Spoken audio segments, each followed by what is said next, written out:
any chief justice ya no de o man yi ano ya ma me sofa ekufu ofi Akuapem na Akuapem mu so ye ba bi a wo hwe a obetimi abo ne manfo pa waso sanitizers ne me bia ya kabo me ye de boy ho eban efri covid-19 ho e de akwa Akuapem ne se won cheche e ma ne manfo na e ho no sense won say wo mo de hye nti won to ntina nkran abra ne manfo e bi abambo no enimu na ni nyina no osan de aka asisu de ase e ha no se na oba o mayi ma ase obia ye de ope obia be se obedi mra no so ukoka mra keto bia na mra we go chop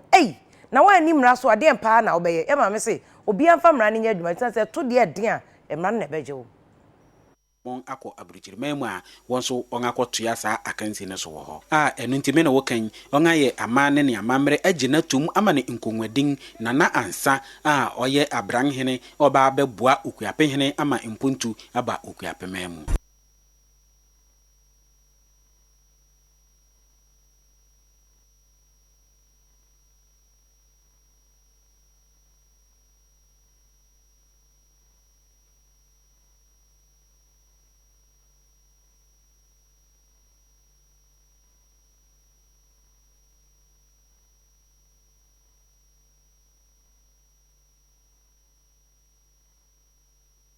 enti we maame chief justice of Akufu na woko de enema ye de woro ye nsa na ye bo ye ho ban fi etia covid-19 no de akoma ni nuanom ne omanfo na nanom ahefo ye wo ye Akropong na woni bi se Akuapem nyina anya ahomban ba na se de ono so eche no ono so da obeda wo enkra hanom si wo se we ehu hia se na ye nyina ye di mra no so ne ye hwe se mra no bebo ye ho ban sa se enei ase ye nhye mask kra obi se won hye ene mra na de ndien ene kom de no ene ade enti ana o mampani kura lockdown ibaye o mampani ye na adwene se ni o mie na afi obia entumi eni akoniaba na nana ahemfo ene wo macha nkonwa so eje niema ni nyina so wo da eye mpanifo ase ne kana CJ se we de wo mma no mu apia ebi mra bio wo da na se pa so wetumi aye adoye ya etisei ede am wo mo enti eye mpanifo ene ehu wo mo enom